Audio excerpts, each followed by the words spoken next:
Bonjour à tous, bienvenue sur ma chaîne YouTube. Aujourd'hui, nous allons parler des dividendes aristocrates. Qu'est-ce que c'est les dividendes aristocrates? Ce sont les dividendes qui sont versés par des entreprises américaines ou françaises, ou européennes bien sûr, et cela durant les 25 dernières années sans avoir diminué leurs dividendes. En France, on les compte sur les 15 dernières années. L'année 2019, 2020, 2021 a mis à rude épreuve nos entreprises françaises, car il s'avère que 2019, 2020, 2021, nos entreprises françaises, il y en a très peu qui ont versé des dividendes en augmentation. Il y en a certaines qui les ont suspendus, il y en a d'autres qui les ont versés mais sans augmentation. Donc, selon certains économistes, ils ne font plus partie des entreprises dites dividendes aristocrates. Donc, à l'heure actuelle, la France en décompte que 3 entreprises qui ont versé des dividendes en augmentation durant les 15 dernières années. Aux États-Unis, ils sont un peu plus nombreux et c'est ce que nous allons voir aujourd'hui. Alors là, je suis sur un site, bien sûr, disclaimer, ce sont que des recherches informatives. Faites vos recherches et c'est un but pour permettre à chacun de progresser dans l'épanouissement personnel et financier. Alors ce site nous présente quelques sociétés à dividendes aristocrates. Alors, comme vous le voyez, liste des entreprises françaises à dividendes aristocrates.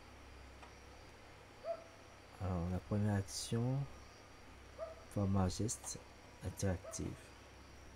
Alors là, 2019, 2020, 2021, elle est en augmentation. Donc, elle fait partie de ces entreprises qui ont augmenté. Mais malheureusement, on constate par exemple pour Hermès, 2019, 2020, 2021, elle a maintenu mais sans augmentation. Donc elle a perdu cette noblesse de dividende aristocrate.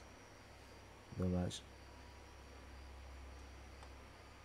Et si vous le constatez, elle a prévu d'augmenter 2022, 2023. Elle a prévu d'augmenter assez conséquente. L'augmentation sera assez conséquente. Bon, ce serait soit pour rattraper les 3 années de stagnation, mais elle ne fait plus partie des entreprises qui ont versé pendant 15 ans les dividendes en augmentation. C'est un club très sélect. Pareil, Aubray. Alors là, c'est bizarre. 2019, en 2020 Covid, elle a diminué, donc là c'est encore pire. Et tout. Bon. Alors, je vous conseille de faire des recherches. Mais bien sûr, pourquoi les dividendes aristocrates? Eh bien, ce sont des sociétés qui permettent de faire comme Warren Buffett, vous constituez un patrimoine sur le long terme. Parce que tout ce que vous allez investir mensuellement, périodiquement, en achetant des actions, eh bien, les dividendes qui sont versés, vous les réinjectez dans la société. Ainsi, ça fait effet boule de neige. Et d'année en année, vous allez voir votre patrimoine financier grossir. C'est une stratégie qui permet d'assurer l'avenir en termes de capitalisation sur les entreprises. Voilà. Maintenant, si vous voyez sur ce site-là, BFM Bourse, Là, c'est un article qui parle que par rapport au Covid, maintenant, il n'y a que 3 entreprises en métropole, excusez-moi, qui sont toujours dans le club très select des dividendes aristocrates. Même VMH ne fait plus partie des sociétés à dividendes aristocrates. Donc, voilà. Maintenant, je vais vous montrer comment je fais mes recherches. Alors, par rapport à ce site, donc, je fais mes petites recherches. Après, je vais sur Bonsoir ma banque pour ne pas nommer. Après la rubrique bourse, je vais sur recherche. Je tape sur ma fille. Pas sur ma fille. Sanofi. Alors, on voit Euronext. Ils sont côté Euronext. Je clique dessus. Et je me renseigne sur les différentes tendances du marché. Je regarde à 10 ans. Et on voit que le titre oscille entre 60 euros et au plus haut, en moyenne, 93 dollars, 93 euros. Donc, je tenterai qu'elle atteigne un plus bas à 93 dollars, plus ou moins, pour commencer à investir dessus. Je ne vais pas investir au plus haut, à 103 euros, à moins que chaque mois, je investis la même somme pour lisser mon produit. Voilà. Donc, attendez un peu pour investir sur cette société. Bien sûr, c'est pas un conseil en investissement et tout. Je ne suis pas banquier. Faites vos recherches. Je vous montre simplement ma méthode, comment j'investis en bourse.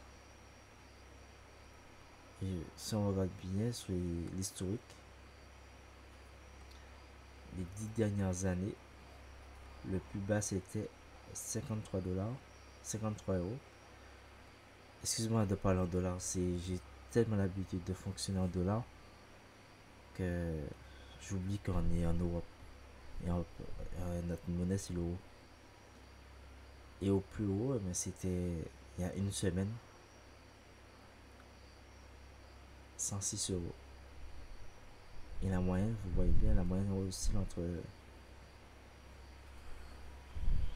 53, plutôt 60, à 80 sur les 10 dernières années. Donc 106 euros, je trouve que c'est un peu trop beau. Il faut mieux attendre qu'il y ait une correction pour commencer à investir sur cette société. Voilà. On va les analyses.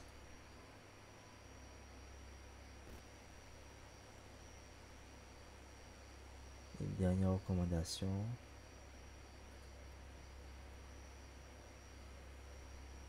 D'accord, la résistance sont proches. Ok, le consensus. Si vous voulez vérifier est-ce que c'est une bonne société, vous allez dans le consensus et vous avez différentes notations. Alors, il y a 3 mois,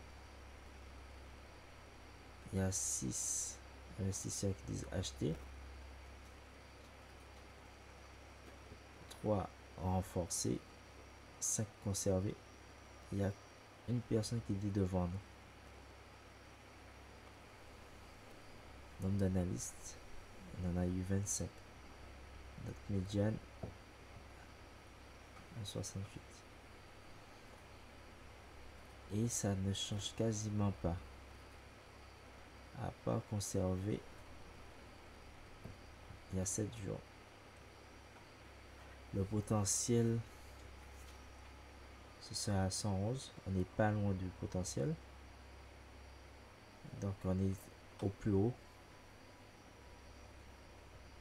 On voit le bénéfice net par action. Il y a un an, il pensait que ce serait plus haut.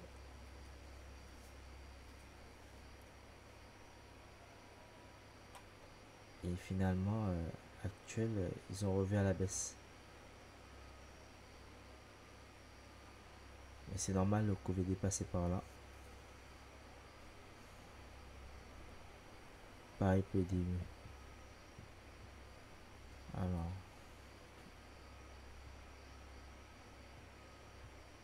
pareil pour les dividendes qui vont être versés. Entre un mois et actuel, ça n'a pas changé. Par contre, il y a 3 mois, il y a eu une augmentation. Ça veut dire qu'ils voient que c'est dû sûrement au fait qu'on commence à voir le bout du tunnel par rapport au Covid. Donc les entreprises on l'optimise sur l'avenir. Donc c'est le moment de commencer à revoir son portefeuille. Il y a beaucoup d'entreprises qui sont quasiment bradées. Que c'est le moment d'ajouter une petite pierre dans le portefeuille. Alors c'est pareil pour le grand. Je vous montre quelques exemples comment je fais pour analyser vite fait certaines entreprises. Après je rentre pas tout à fait dans les détails parce qu'après il faut regarder le bilan, il faut regarder, faire des recherches, les dernières actualités par exemple. Le grand feuille de route, développement durable. Il faudrait regarder l'actualité par rapport à le grand par exemple. Et, se renseigner. Regarder le consensus.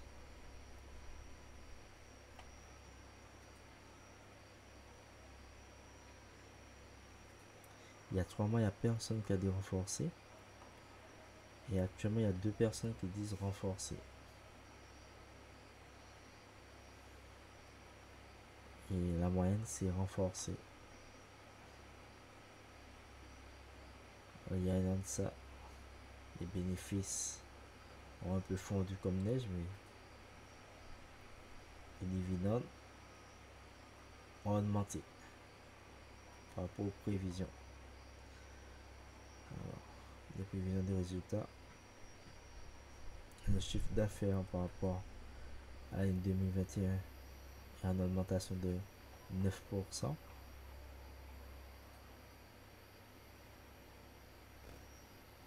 La dette s'est réduite un peu de 500 000.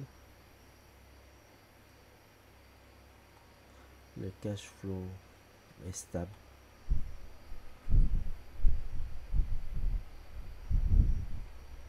Ok.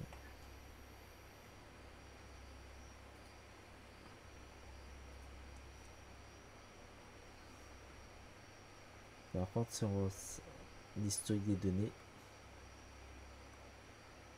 alors le grand, il fait les montagnes russes. Le plus haut historique, c'est 104, il y a 6 mois. Et actuellement, on est à 81. Et on se trouve, je vais mettre directement sur le graphe, c'est plus parlant. On est quand même assez haut. Mais on voit sur les 10 dernières années, l'action n'a fait qu'augmenter. Là, ça doit être à cause de 2018. Je cherche la 2009. Le début de Covid, c'était ici, je pense. Ouais, ici. Regardez bien, je vous montre un truc. Là, c'était l'arrivée du Covid. Au plus haut, l'action était à 74. Le Covid est arrivé en France. On est descendu à 52.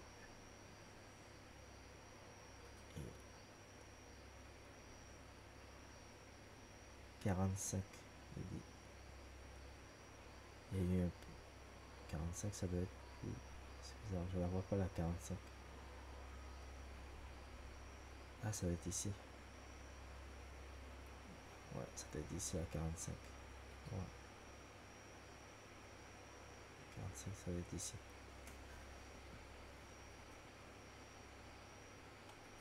Et après le Covid, on a fait qu'augmenter. Là, c'est la peur du Covid. Après, on s'est ressaisi. Et on est remonté. Et voilà. Bon, là, il y a eu.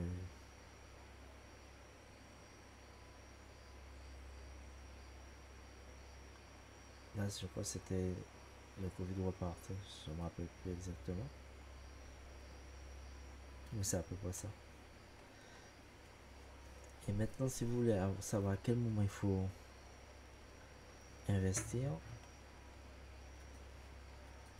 vous voyez, mais vous avez mais c'est bien, je veux investir, mais est-ce que c'est pas trop haut pour investir actuellement? Est-ce qu'il faut pas attendre? Et maintenant, je vais sur ce site-là, TradingView. Oh, je réactualise. Je ne me suis pas connecté. Il faut que je réactualise. Voilà, je suis sur le site de Sanofi. Non, ouais, c'est bien ça, Sanofi. Je me mets, je suis en daily et j'observe le graphe. En daily,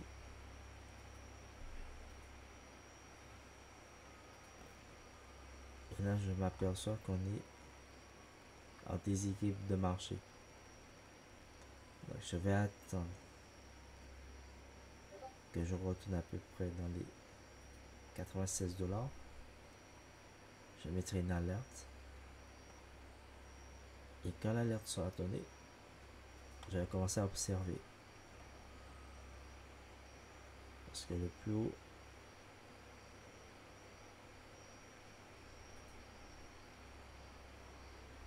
normalement c'est ici. Le plus haut. On est à 95. Quand le marché retourne à 95, je vais commencer à observer le marché. Et je vais observer. Je vais chercher à entrer au plus bas à 90. Entre 90 et 95 euros, je vais voir quelle est l'opportunité pour moi d'entrer sur le marché.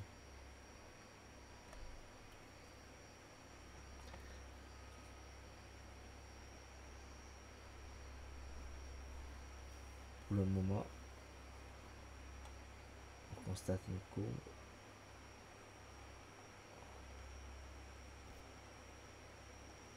Ouais, courbe descendante. Mais à confirmer.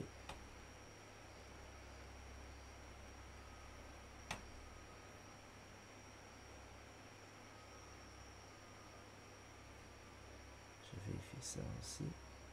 Boîte de tendance.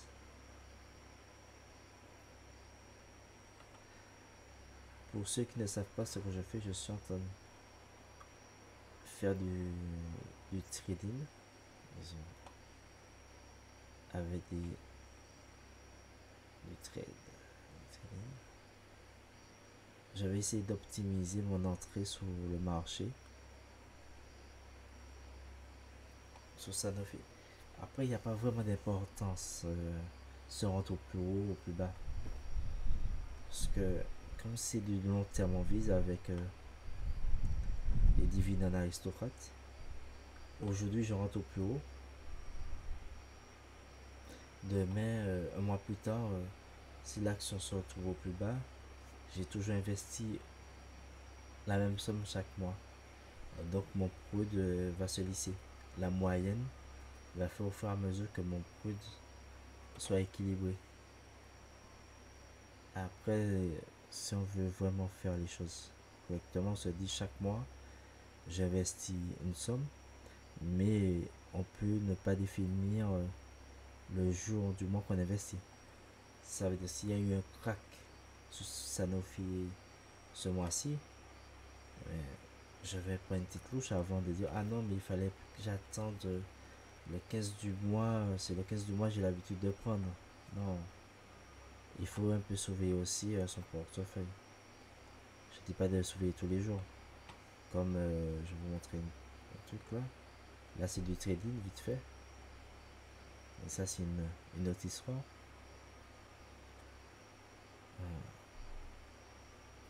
Et là, ça nous permet de mieux optimiser notre prod. Chaque mois, je vais investir la même somme, mais je m'intéresse toujours au graphe. Parce que là, il est monté vraiment trop. Je vais pas acheter maintenant. Je vais attendre qu'il y ait une correction pour à peu près à ce niveau-là.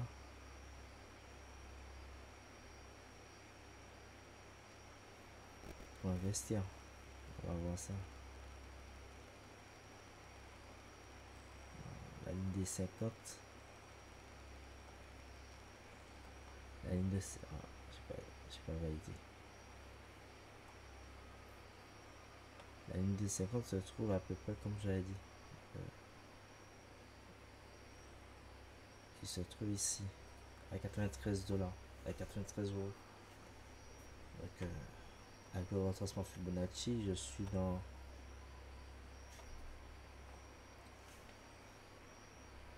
la zone que je pense qu'il faut attendre.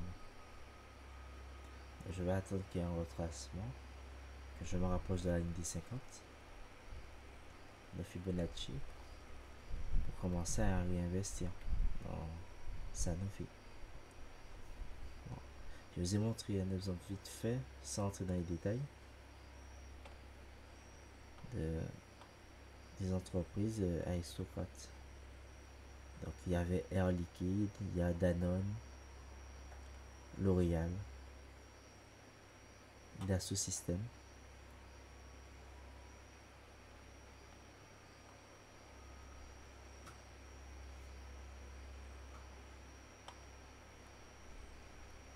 Pharmagest.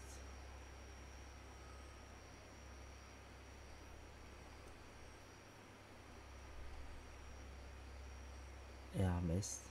Hermès, il fait plus partie, mais c'est pas parce qu'il ne fait plus partie que il n'y a pas un intérêt à faire. Après une louche. Je vais vous expliquer pourquoi je dis cela.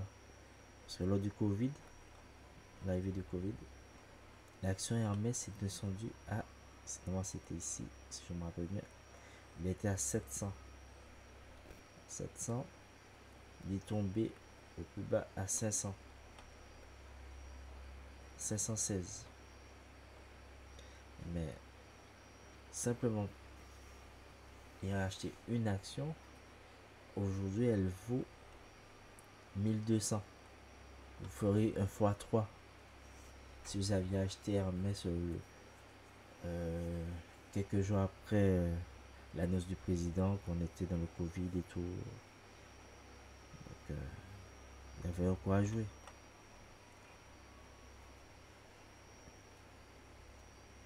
Sur le long terme, c'est une bonne action. Il faut pas se mentir. C'est pas parce qu'elle ne fait plus partie de l'élite dividende aristocrate que on peut se permettre de ne pas regarder Hermès.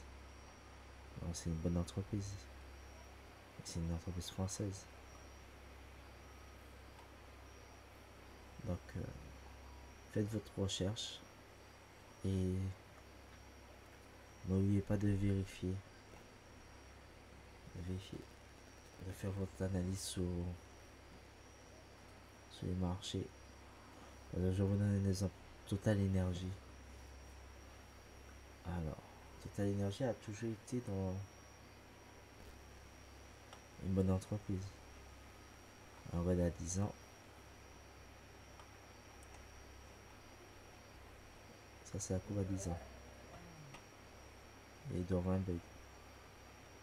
Voilà. Il n'y a pas 10 ans. Ah, c'est normal. Ça a changé de nom. C'est normal. Ça a changé de nom. Voilà. Qu'est-ce qui est passé?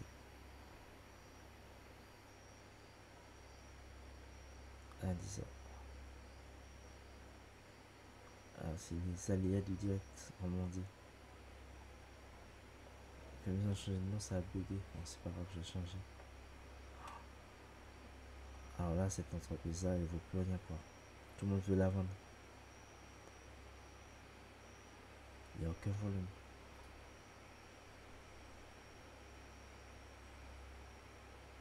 « 16 à 100.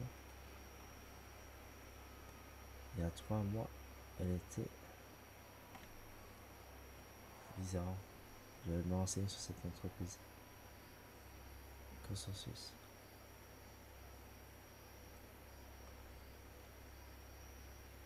Alors ça, il faut se méfier de ce genre de société qui publie rien, analyse. Si vous voulez faire dans votre portefeuille une partie spéculative, vous pouvez aller sur ce genre d'entreprise. Mais sachez que il y a 99% de chances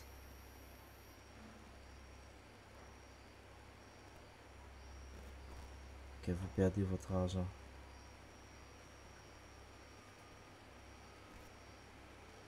Ouais. Elle n'est plus cotée. Elle a été rachetée.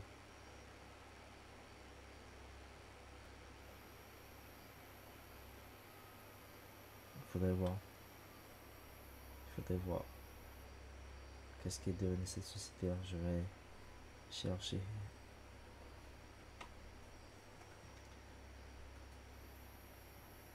Donc voilà, qu'est-ce que je peux vous dire d'autre? Alors sur les dividendes aristocrates, bien sûr, il faut viser sur le très long terme. Et ces entreprises-là, ce sont des grosses entreprises. Certes, elles versent des dividendes, mais le prix de l'action n'est pas donné. Par exemple, Sanofi, c'est 100 € l'action. Et elle verse que 3 € par an. Donc le ratio est vite fait. Donc c'est pas en achetant une action que vous allez voir en une année, dans 2 ans, même en 10 ans. 10 ans, imaginez que vous allez être monté à 30 €, 32 €. Si vous achetez une action, on fait le calcul vite fait. Vous avez 103 actions. Imaginons qu'elle reste pareille. En 10 ans, vous avez dépensé... Non, ça c'est en 10 mois. On va mettre 10 mois. J'aurais fait, non, j'ai fait 10 ans. Regardez. En 10 ans, vous avez dépensé 12 000 €. 12 000 € d'action. Et vous en avez combien? 12 360 divisé par 103. Vous avez 120 actions. Multiplié par le ratio 384 €.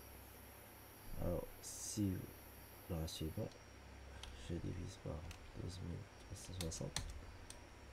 Vous avez un rendement de 3%. Vous avez un rendement de 3%. Et c'est plus ou moins ce que disent rendement 1%, rendement 1,5%, rendement 3%, rendement 3%, 3%, 1,5%. C'est pour ça qu'il faut viser le très long terme. En fait, quand ça va devenir votre portefeuille sécu sur le long terme.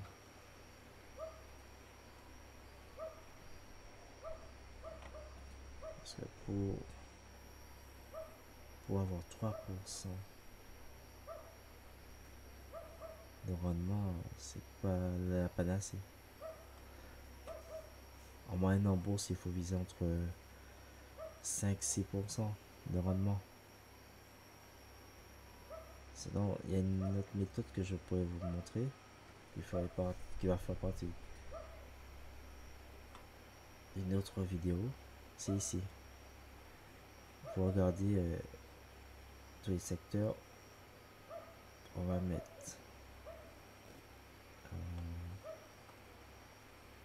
tous les 440.